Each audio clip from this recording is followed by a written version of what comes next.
is Neymar! Oh, wow! বিশ্বকাপের মঞ্চে ভুলের কোনো সুযোগ নেই, আর সেই গুরুত্বপূর্ণ মুহূর্তেই নিজেদের শেষ গ্রুপ ম্যাচে মাঠে নামতে যাচ্ছে 5 বারের বিশ্ব চ্যাম্পিয়ন ব্রাজিল। সামনে স্কটল্যান্ড, লক্ষ্য নকআউট পর্বের টিকিট নিশ্চিত করার পাশাপাশি গ্রুপ সেরার আসন ধরে রাখা।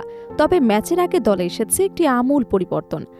চোটের কারণে ছিটকে গেছে রাফিনহা, আর তার জায়গায় সুযোগ পেতে পারেন তরুণ ফরওয়ার্ড রায়ান। নেইমারকে ঘিরেও রয়েছে বাড়তি আগ্রহ, যদিও ব্রাজিলের এই মহাতারকা শুরুতেই বেঞ্চেই থাকছেন বলে ইঙ্গিত দিয়েছেন কোচ কার্লো আনচেলত্তি।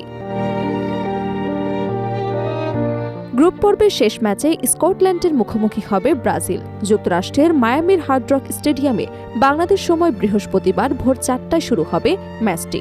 শুধু দ্বিতীয় রাউন্ডে ওঠাই নয়, গ্রুপ সি এর শীর্ষস্থান নিশ্চিত করাই সেলোসাউদের লক্ষ্য। প্রথম ম্যাচ মরক্কোর সঙ্গে হতাশাজনক ড্র করার পর দ্বিতীয় ম্যাচে হাইতিকে 3-0 গোলে হারিয়ে ঘুরে দাঁড়িয়েছে ব্রাজিল। 2 ম্যাচে 4 পয়েন্ট নিয়ে বর্তমানে গ্রুপের শীর্ষে রয়েছে তারা। সমান 4 পয়েন্ট থাকলেও গোল ব্যবধানে পিছিয়ে দ্বিতীয় স্থানে মরক্কো।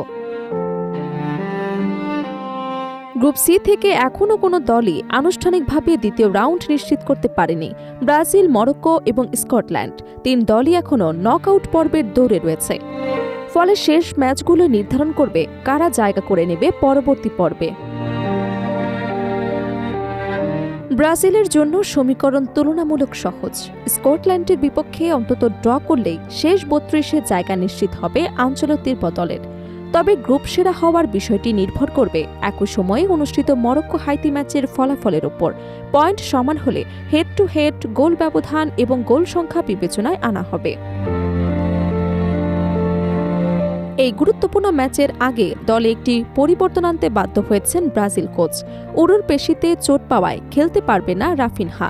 তার পরিবর্তে একাদশে দেখা যেতে পারে 19 বছর বয়সী প্রতিভাবান ফরওয়ার্ড রায়ানকে। সংবাদ সম্মেলনে আনচেলত্তি বলেন, আমরা সেরা দল নিয়েই মাঠে নামব। রাফিনহার বিকল্প নিয়ে আমাদের পরিকল্পনা পরিষ্কার। কোনো ধরনের হিসেব নিকেশ নয়, জয়ের লক্ষ্য নিয়েই খেলতে চাই। অনুশীলনের ডান প্রান্তে রায়ানকে নিয়ে বিশেষভাবে কাজ করেছে ব্রাজিল কোচ। যদিও লুইস হেনরিককেও বিবেচনায় রাখা হয়েছিল, তবে শেষ পর্যন্ত রায়ানকে কোচের প্রথম পছন্দ বলে জানা গেছে। তার গতি, ড্রিবলিং এবং আক্রমণে বৈচিত্র্য আনার সক্ষমতার উপর আস্থা রাখছেন আনচেলত্তি। এদিকে ব্রাজিল সমর্থকদের জন্য সুখবর হচ্ছে, স্কোয়াডে ফিরেছেন নেইমার জুনিয়র। দীর্ঘ সময় ইনজুরির কারণে মাঠের বাইরে থাকার পর তিনি এখন অনেকটাই সুস্থ। তবে পুরোপুরি ফিট না হওয়ায় তাকে শুরু থেকে মাঠে নামার ঝুঁকি নিতে চাইছে না টিম ম্যানেজমেন্ট। ব্রাজিল কোচ জানিয়েছে, ম্যাচের পরিস্থিতি বিবেচনায় শেষ দিকে বদলি হিসেবে মাঠে নামানো হতে পারে 10 নম্বর জার্সিধারী এই মহাতারকাকে। ফলে নেইমারের প্রত্যাবর্তনের অপেক্ষায় থাকা সমর্থকদের জন্য এটি হতে পারে বড় আকর্ষণ।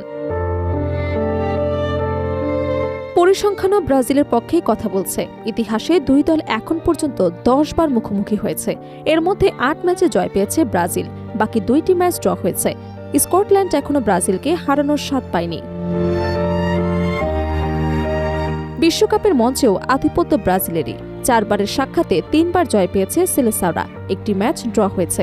তাই ইতিহাস, পরিসংখ্যান এবং বর্তমান ফর্ম সবকিছুই ব্রাজিলের পক্ষে থাকলেও বিশ্বকাপের মতো আসরে কোনো প্রতিপক্ষকেই হালকাভাবে নেওয়ার সুযোগ নেই।